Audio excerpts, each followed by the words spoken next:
കഴിഞ്ഞ 20-ലധികം വർഷമായി കണ്ണീരും പ്രാർത്ഥനയും ചികിത്സയുമായി മകനുവേണ്ടി ജീവിക്കുകയാണ് നടൻ നെപ്പോളിയനും അദ്ദേഹത്തിന്റെ ഭാര്യയും. സിനിമയും നാട്ടിലെ ജീവിതവുമെല്ലാം മകനുവേണ്ടി ഉപേക്ഷിച്ച ഇരുവരും അമേരിക്കയിൽ വലിയ വീട് വച്ചതുപോലും സുഖമില്ലാത്ത മകന്റെ സൗകര്യങ്ങളും സന്തോഷങ്ങളും കണക്കിലെടുത്തായിരുന്നു. ഇപ്പോഴിതാ അവന്റെ സന്തോഷം ലക്ഷ്യമിട്ടാണ് 25-ാം വയസ്സിൽ തന്നെ മറ്റേതൊരു യുവാക്കളെയും പോലെ വിവാഹ ജീവിതവും അവന് സാധ്യമാക്കി നൽകുന്നത്.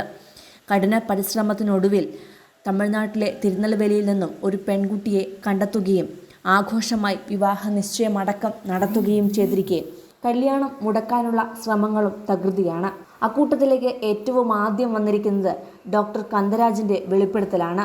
പ്രാർത്ഥനകൾക്കും വഴിപാടുകൾക്കും ഒടുവിലാണ് മകന് ഇപ്പോൾ ഇതുപോലൊരു ജീവിതം യാഥാർത്ഥ്യമാകുവാൻ പോകുന്നത്. ആ സാഹചര്യത്തിൽ ഇത്തരം പ്രസ്താവനകൾ തങ്ങളെ വളരെയധികം വേദനിപ്പിക്കുന്നുവെന്നും ഇങ്ങനെയൊന്നും ആരും പറയരുതെന്നുമാണ് നെപ്പോളിയനും കുടുംബവും പ്രതികരിച്ചിരിക്കുന്നത്.